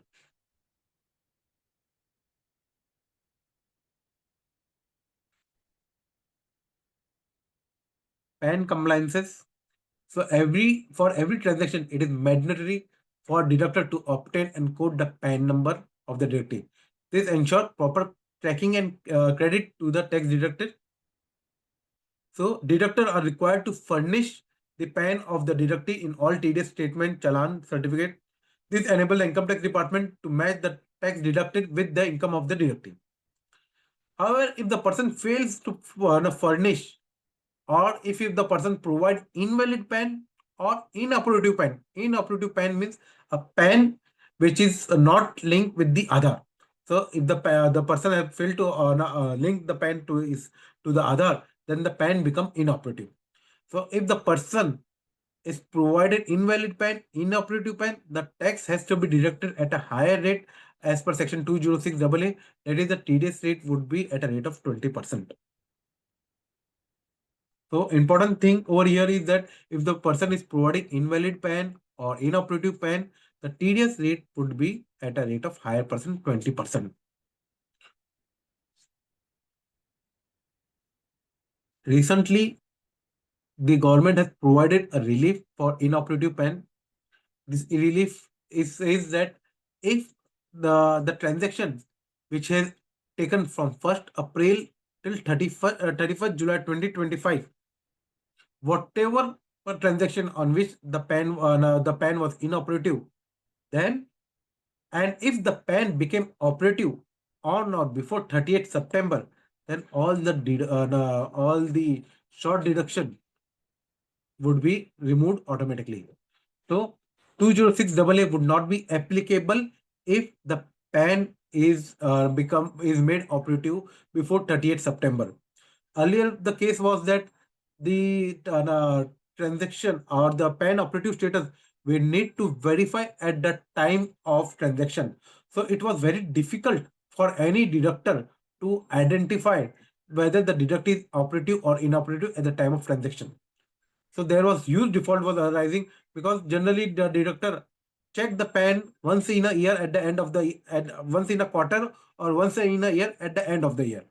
So if he's checking in the month at the month end or at the quarter end, then if the PAN become operative, then also there are also this deduction or this types of defaults appear. But now they have provided a relaxation. So for this relaxation, they have divided the transaction is in two different parts. That is, first transaction from 1st April 24 till 31st July 25. They have given the due date till 30th September. However, for the transaction on or after 1st August 2025, if the PAN become operative within 2 months from the end of month in which the transaction occurred, then also this 206AA would not be applicable. So if the month of July or in the month of August, if you have done any transaction, then before 31st October, if the PAN become operative, then this default would be removed. So this is a very welcome circular, because since the department doesn't provide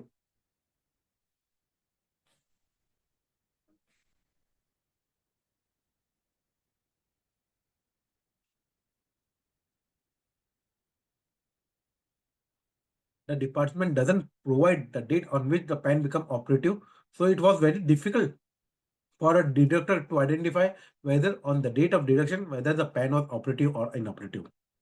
So now because of this relaxation, or because of, on the basis of this circular, now if the PAN become operative also after the date of after the transaction date, then also this provision is would not be applicable. Now many people will ask, sir, what would happen?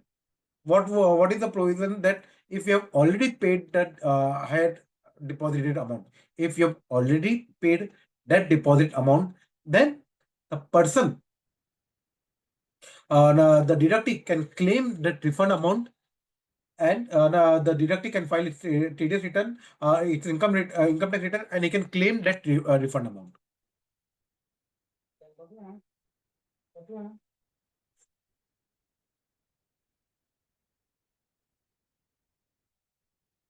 So now I will just take on the question which has been raised. The first question is there any prescribed form for intimating the employer the TCS collected on behalf of the employee? So generally there is no prescribed form, but however, the form 12AA, which our employer is required to submit, employee is required to submit to its employee, he may in that he may give this declaration that this TCS amount has been deducted or has been collected on his behalf. Now, second question, whether salary earners society is considered as a cooperative bank,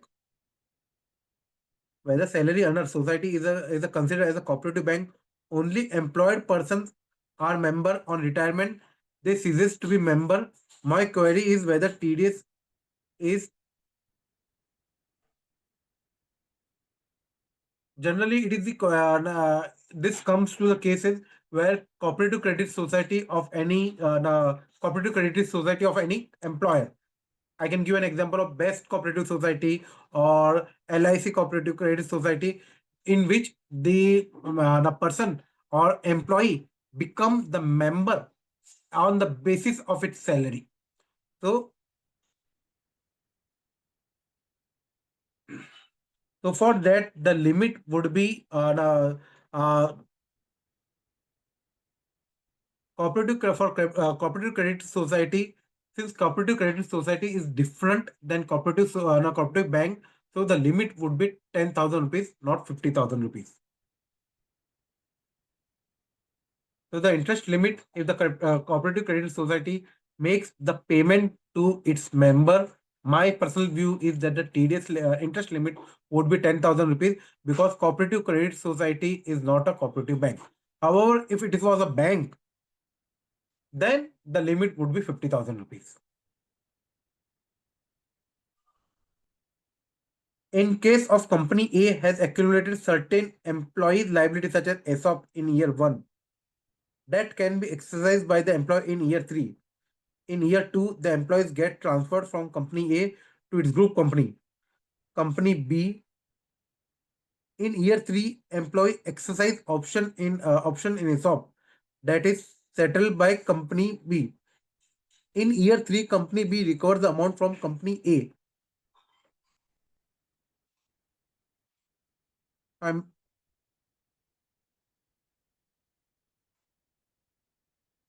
in case of company A has accumulated.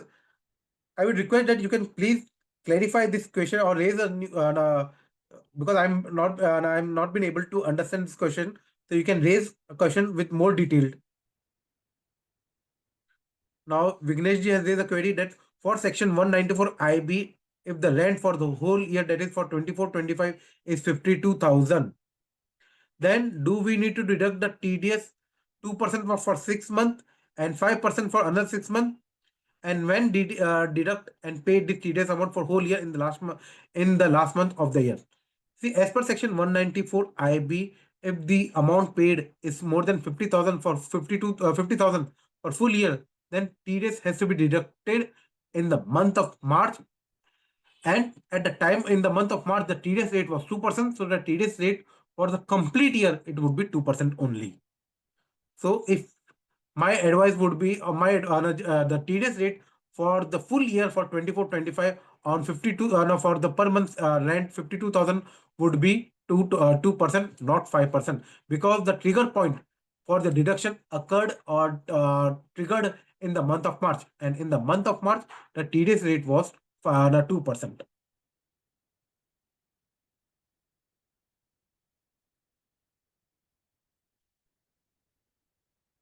For section 19 for section under section 194 IC, whether developer is liable to deduct TDS on a monthly rent or corporate fund paid to a society member.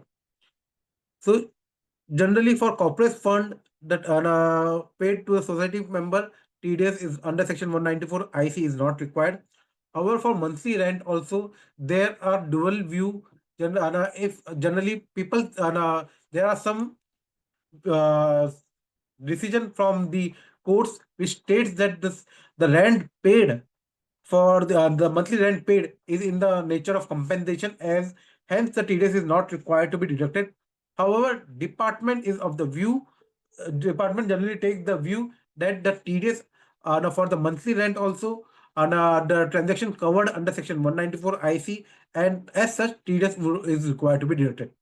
So generally, if you ask my personal view is that whenever you have some clarification is required, or there is some doubt is there, then in that case for tedious transaction we should always follow a conservative approach, and as per the conservative approach the TDS is required to be deducted, though many the high court or tribunal has given a decision that when on this monthly rent, the TDS under section 194 IC is not required to be deducted.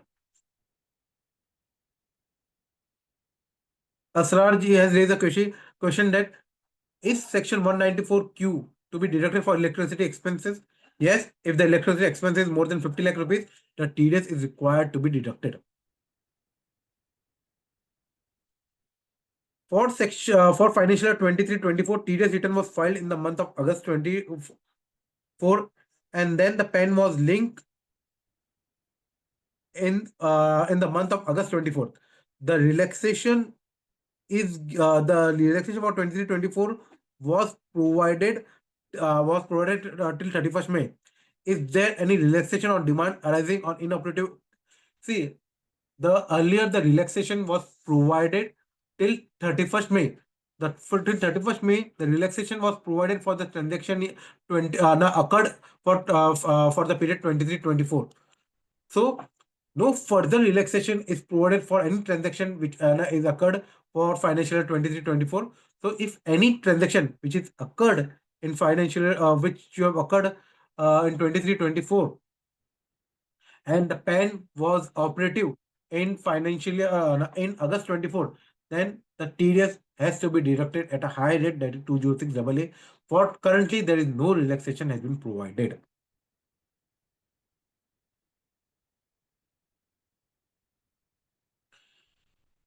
Director remuneration covers under section 192 or 194J. In this, it depend upon which type of director is it. If it is a regular director or whether it is a professional or part-time director, then in this case, if a regular director is there, then the TDS would be deducted under section 194 to 194.2. And if it is a part-time or professional which is hired for a particular period or some this, then the TDS would be deducted under section 194J. What to do if demand notice is already received and later PAN deductee PAN become operative? How to nullify such demand? So in this case, if the transaction belongs for the period 1st April to 31st July 2025, in this case, you don't need to do anything. Department will process the written or on a suo motu basis, in the after 30th September. Till 30th September, the demand would reflect, but so motively, department will validate all the return of financial year 24-25, and in that cases, if the PAN become operative, then the demand would automatically get removed. However, after 30th September, if the demand is reflecting, then a small advice would be there. In that case, you can just file a simple correction return. That means a correction, simple. Now you can file a C correction, that you can just make small change in the address name and file a correction. Department will, after filing the correction statement, department will reprocess it, and it after reprocessing, this demand will get removed.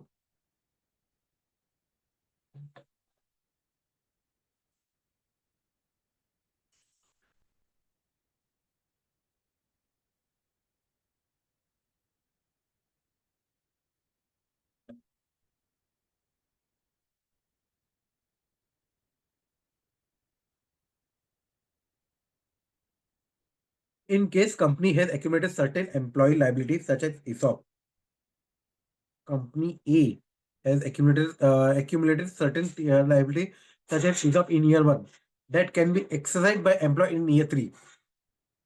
ESOP is amortized equally over the period of 3 years.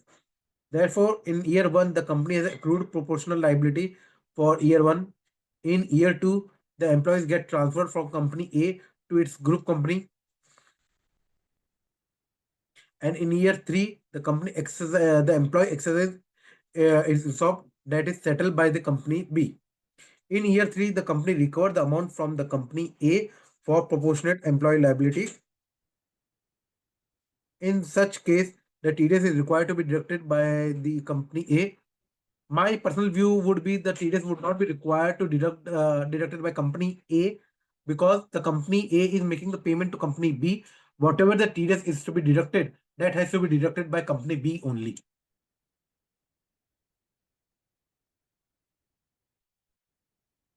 In case of digital marketing or brand work, TDS is to be deducted. Branding work, TDS is to be deducted under section 194C or 194JB. So according to me, the TDS now for digital marketing or branding work, now the TDS would be deducted under section 194C 2% rate only, because it's common for advertising. So advertising means also include digital marketing. One of my client is having a transportation business and having turnover more than 2 crore from last 3 years, but not having 10 number. Is it compulsory to file TDS return as having transportation or freight expense in his profit, a loss account 50% of his turnover? We are showing that we have taken the declaration of more than 10 truck, but we are owner of more than, but we are owner of and we are not owner of more than 10 truck. See, in this case, my view would be that it is, yes, it is required to file the TDS return. The company is required to take the TIN number, and they are required to file the TDS return. Wherever there is the transaction is there in which the TDS is required to be deducted. However, due to some declaration, the TDS is not deducted, then that entry has to be shown in the TDS return. So since this entry is required to be shown in the TDS return, that's why it is compulsory for the person to file the TDS return. However, the penalty or TDS amount, the penalty under section 234E would not be there, because the TDS is not TDS is not is there only. So I will advise that he can take the PAN number now, and he can file the TDS return now also without any penalty.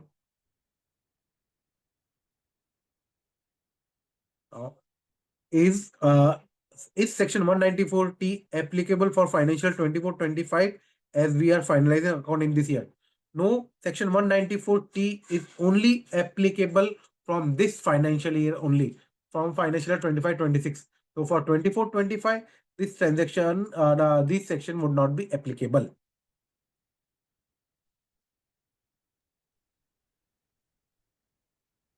I hope all the queries has been resolved. Ravi, Yes. you address the queries in Q&A section, but Yeah. I think there are some queries in, might be in chat box also. I will just And check. I saw some queries are repeated. They were in Q&A section also and here also. If you Okay. feel so, if you have that energy, you can address if possible. It's just a humble request to you because you already taken the session for more than 1.5 hours. So, if possible, you can take. Otherwise, I'll request members to forward those queries in our Samvad Vishwas ka help desk so that we can address there also. So it's up to I will you. try to I will try to cover all the queries. Yes, yes. Thank you so much. Thank you so much. So TDS on property purchased directly by the builder, then TDS need to be paid on full amount or only on the installment paid. This I have already clarified that TDS has, as per the act, the TDS has to be deducted on the installment payment because whenever you are purchasing the property from a builder under construction property, then in that case the TDS become the liability to make the payment is only there when the particular portion of the work has been completed. So as and when liability arises, the TDS liability would be applicable. So on the installment basis, the TDS has to be paid on installment amount only. However, I generally advise to my client that I generally avoid that on full payment, if possible, you can make the payment. But as per the act, the TDS has to be paid on installment basis only. My client is having this I have already cleared. 194T also cleared. Sir, whether any procedure need to be done or demand for 20%, this I've already cut that 20% would automatically get removed after 30th September, not before that. What to do if demand notice is already received a letter? This would I have received. If SSC deduct the TDS at 10% under section 194I on rent of machinery instead of 2%, will it attract any objection? See, I've already explained that in case of PAN 10-based return, whenever you're filing a 10-based return, if you have shown, if you have deducted excess TDS also, the deductee will can claim the refund of that excess amount. However, only in case of PAN-based return, that is for 26 QB, QC, QD, the person would not be able to take the claim of excess TDS. So, since 194 for 194I, it is a 10-based return, 26Q. So, the TDS, there would not, department will not raise any objection. One of my client is having transportation. This I have covered. Excess TDS deducted under section 194 IA. How to claim refund? Because deductee will not get TDS credit or excess paid TDS. So how refund? So for claiming this refund, you have to go to the Traces website. On a Traces website, you have to log in as a taxpayer. See, for 194 IA, IB, and for 194M, you have to log in as a taxpayer, and for all other section you have to log in as a deductor. So you have to log in as a taxpayer. The login ID would be the PAN number. So after logging through the taxpayer, there is in the statement column there is one option is there for claiming the refund. So you have to fill or no, this you have to fill that form. After filling up the form, you have to submit it online, and then if the department after on the at the time of submission, the online document has to be submitted. If the assessing officer doesn't raise any issue, they will directly raise the issue. They will directly refund it. In case the SSC doesn't, in case the SSC officer has some issues, he will raise the issue. Then you have to meet the assessing officer and submit all the additional document to him. General set of document is required is that they have to be one is the purchase deed, sale deed. Second, there should be no objection from the department, or there is no due certificate from the income tax officers, from your PAN based income tax officer, stating that this person doesn't have any due or then any income tax payment is payable from this person. So no due certificate is provided by income tax department. Then on the basis of this three document, the officer would provide or would process the refund, and then refund would be reflected in your bank account.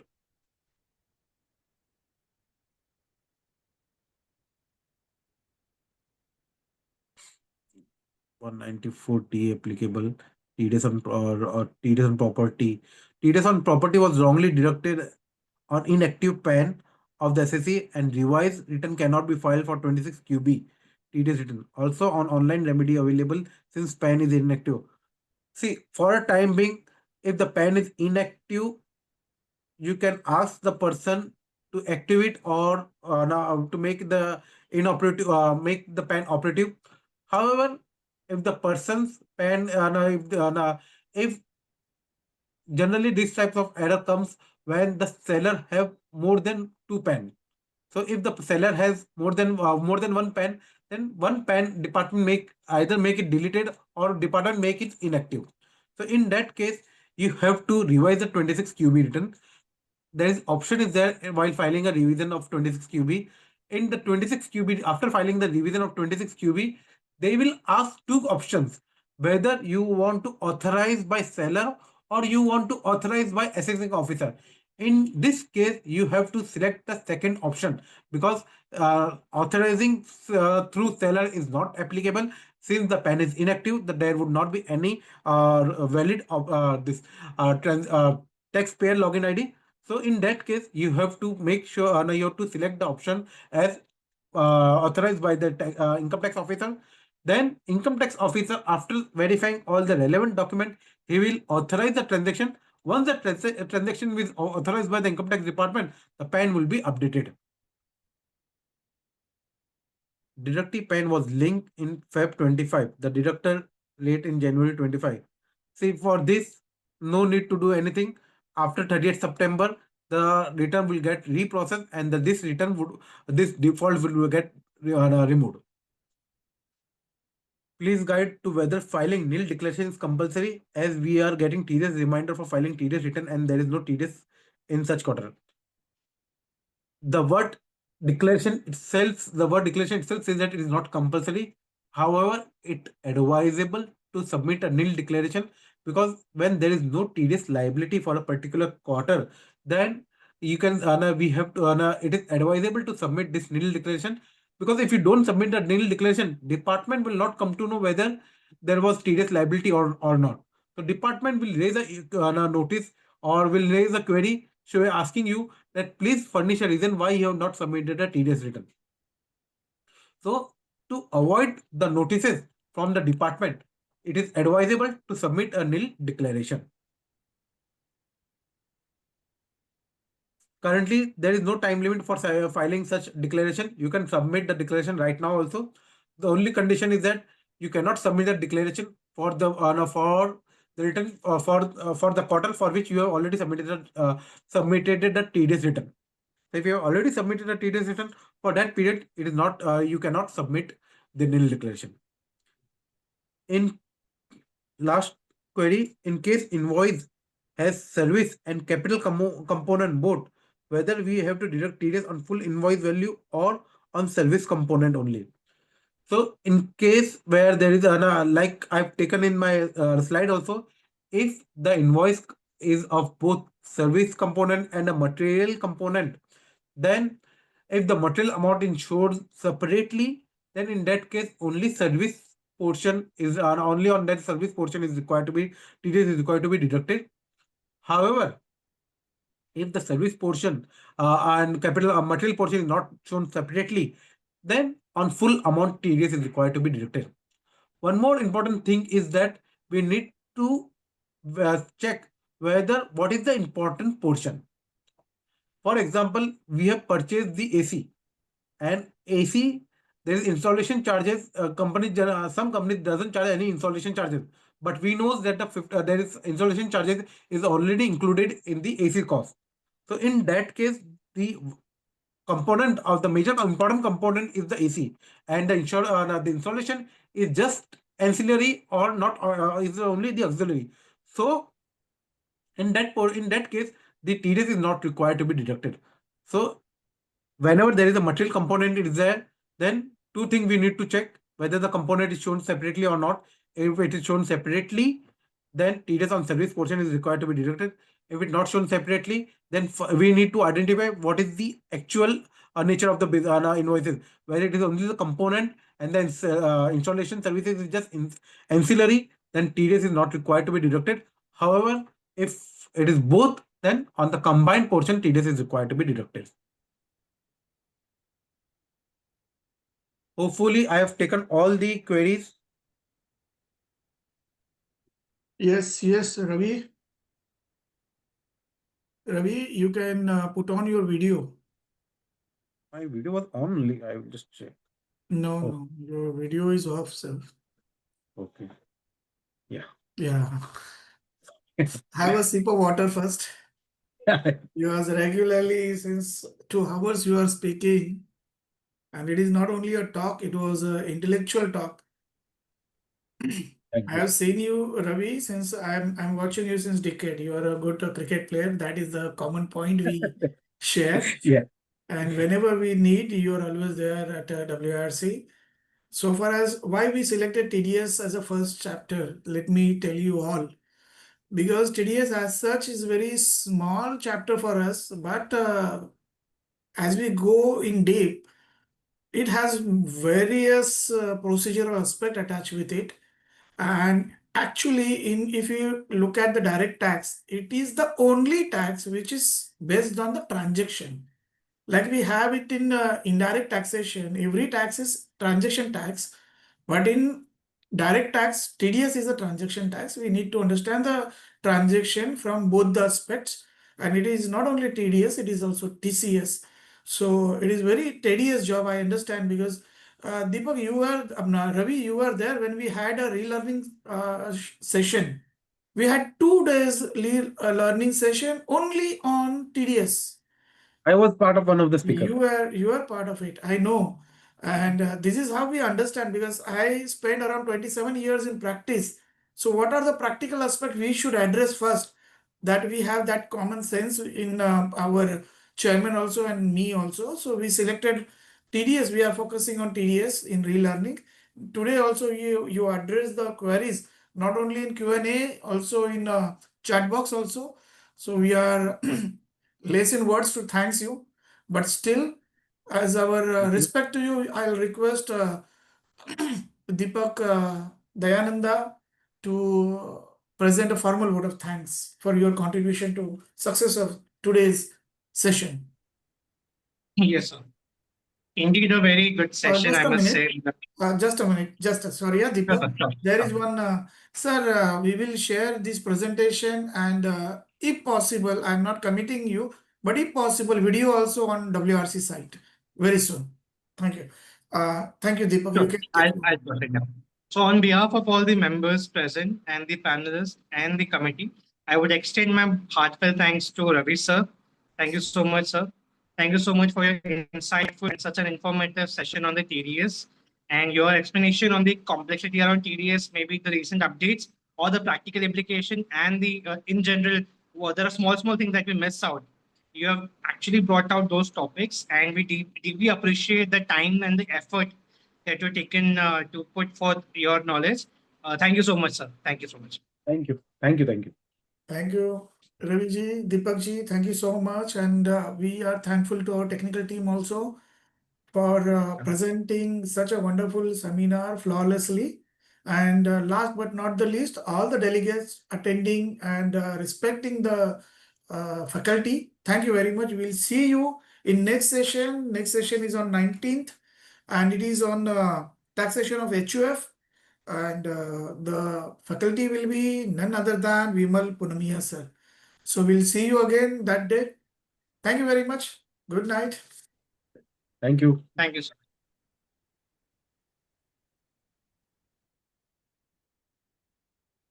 Thank you, Deepak. Thank you, sir. Bye, sir. Bye.